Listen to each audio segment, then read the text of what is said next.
Alors, bienvenue à tous et à toutes pour ce partage que je fais avec vous aujourd'hui qui s'intitule Dehors. Alors, je pense, imager le message pour commencer. Imaginons que vous êtes dans une situation, que vous êtes perturbé, que vous êtes perdu. Dans un lieu où vraiment personne ne peut vous aider. Et que là, vous êtes tourmenté, vous ne savez pas vers qui vous tournez. Et vous voyez une maison. Vous allez forcément vous diriger vers la maison pour savoir ce qui se passe et où vous êtes forcément. Et vous toquez à la porte. Et imaginez-vous qu'on vous dise non, dehors, on ne veut pas vous parler. Forcément, ça va vous frustrer, ça va vous énerver, ça va vous perturber et vous allez vous sentir complètement abandonné et livré à vous-même. Eh bien, je dirais que la vie, après cette vie physique, dans l'au-delà, il y a quelque chose peut-être que nous avons oublié sur Terre, concernant la vie après la mort. Alors, je vais m'expliquer. Je vais lire le livre d'Apocalypse, chapitre 22. C'est le Seigneur qui parle. Il dit quoi? Voici, je viens bientôt, et ma rétribution est avec moi pour rendre à chacun selon ce que son œuvre. Je suis l'alpha et l'oméga, le premier et le dernier, le commencement et la fin.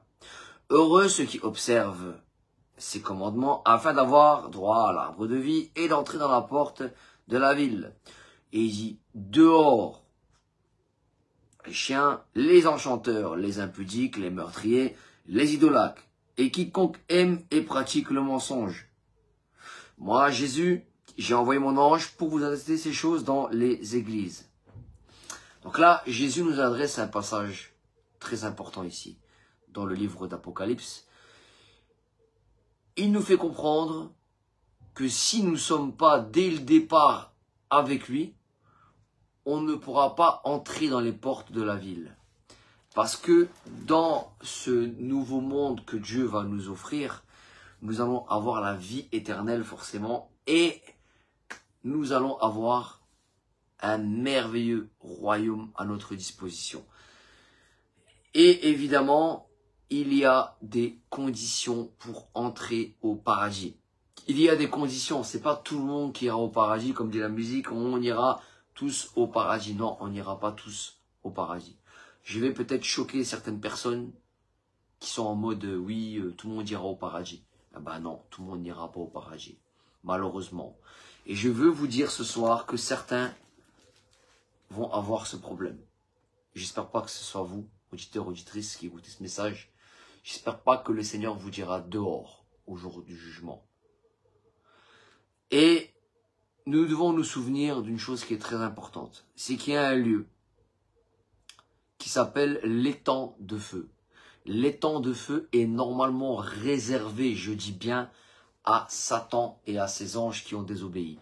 Mais eux ont reçu une malédiction suite à leur désobéissance.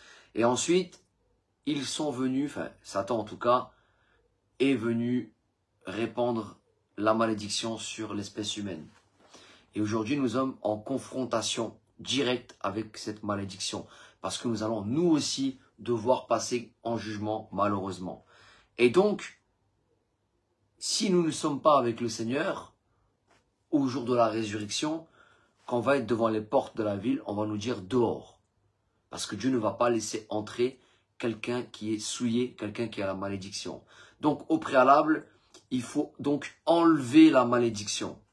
C'est là que j'aimerais vraiment t'adresser le message pour te dire qu'il y a un livre, le livre de vie, on l'appelle. C'est un livre, et vous savez, il y a un ange qui va disposer de ce livre pour voir si tu es inscrit dans le registre du Créateur pour rentrer dans son royaume, le paradis. Voici ce qui est écrit dans le chapitre 20, le verset 15. Et on voit plus haut, c'est assez effrayant parce que chacun fut jugé selon ses œuvres. Et donc, le séjour des morts furent jetés dans l'étang de feu. C'est la seconde mort. Quiconque ne fut pas trouvé écrit dans le livre de vie fut jeté dans l'étang de feu. Donc, forcément, tu vas me dire, mais alors, Philippe, comment on fait pour être inscrit dans le livre de vie pour pouvoir entrer au paradis? Eh bien, c'est très simple. Dans la Bible, Jésus est venu nous apporter la solution. Il est venu nous sauver sur la croix. Il a donné sa vie. Il est mort crucifié. Et il nous a fait une promesse. Il a déclaré: réjouissez-vous de ce que maintenant votre nom est inscrit dans le ciel.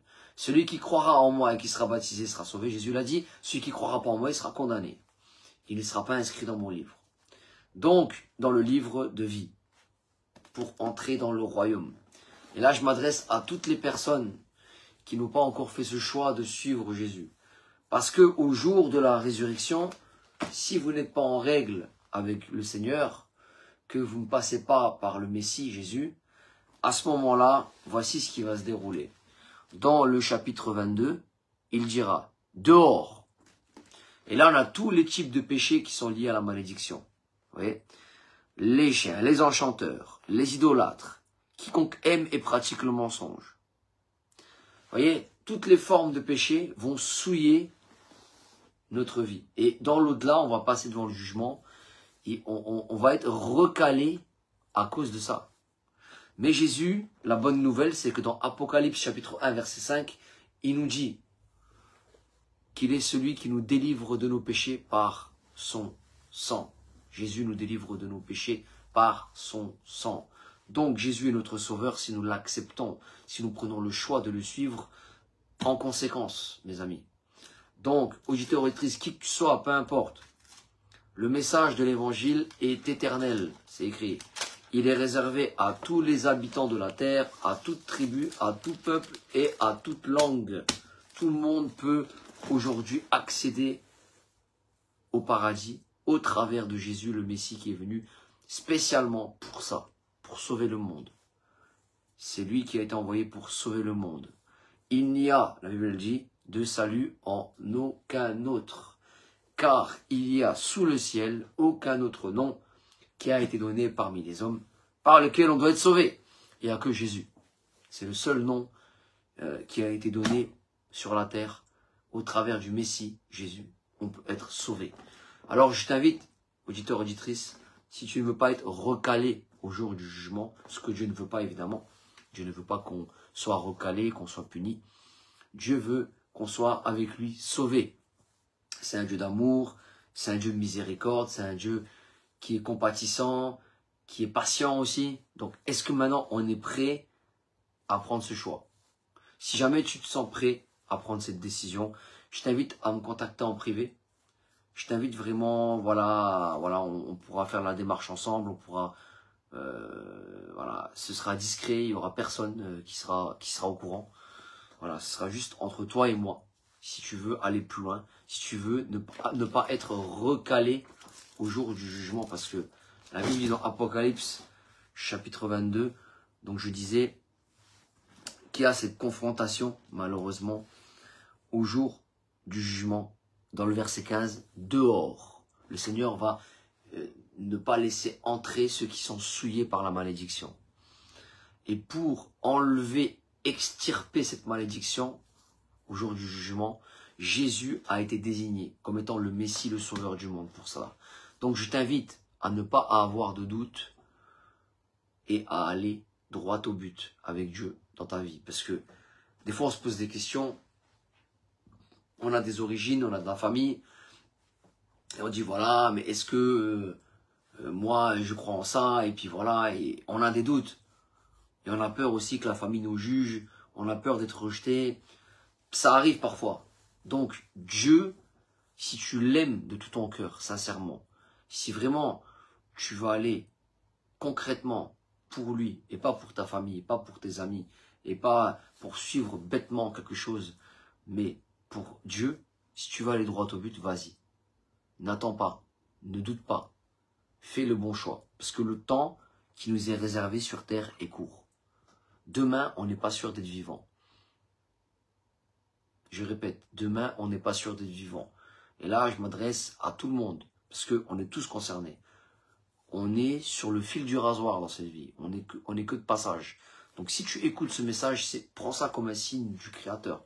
Moi, je suis rien du tout, mais prends-le comme un signe du Créateur qui t'est adressé aujourd'hui. Parce que le temps approche. Tôt ou tard, on devra rendre des comptes. Tôt ou tard. Peut-être que tu parles, peut-être que tu montes des plans en cachette, tu penses que Dieu ne te voit pas, tu te fais tes petites railleries. Mais sache une chose, Dieu te voit lui. Nous, on ne peut pas voir, on est des hommes, mais Dieu te voit. Dieu sait tout ce que tu fais, Dieu voit tout ce que tu fais. Donc tu ne peux rien lui cacher. Rien du tout. Au jour de la résurrection, tu seras coupable de toutes tes actions. Et il faudra, pour être sauvé, sur la terre maintenant, que tu acceptes celui qui a été envoyé pour ça. C'est pas Philippe, c'est pas Georges, je sais pas qui, ou voilà, ou Kevin, ou Thomas, non, non. C'est Jésus seulement qui a été envoyé pour ça. Donc si tu comprends ce message, arrête de douter, arrête d'avoir peur. Il n'y a pas à avoir peur, il n'y a pas à douter. On est tous liés sur la terre, malheureusement, à cette malédiction de génération en génération. C'est quelque chose qu'on a contracté de génération en génération. Ça se perpétue. Si maintenant, sur la terre, tu as ce désir de te rapprocher de Dieu, si tu as ce désir d'aller plus loin avec lui et d'être sauvé, ne doute plus. Vas-y. N'attends pas. Et si tu as besoin d'être conseillé, de parler, je suis là en privé et cela restera privé. Voilà, je remercie beaucoup, auditeurs et auditrices, d'avoir regardé ce message. Je vous dis à bientôt pour un prochain partage. Salut tout le monde.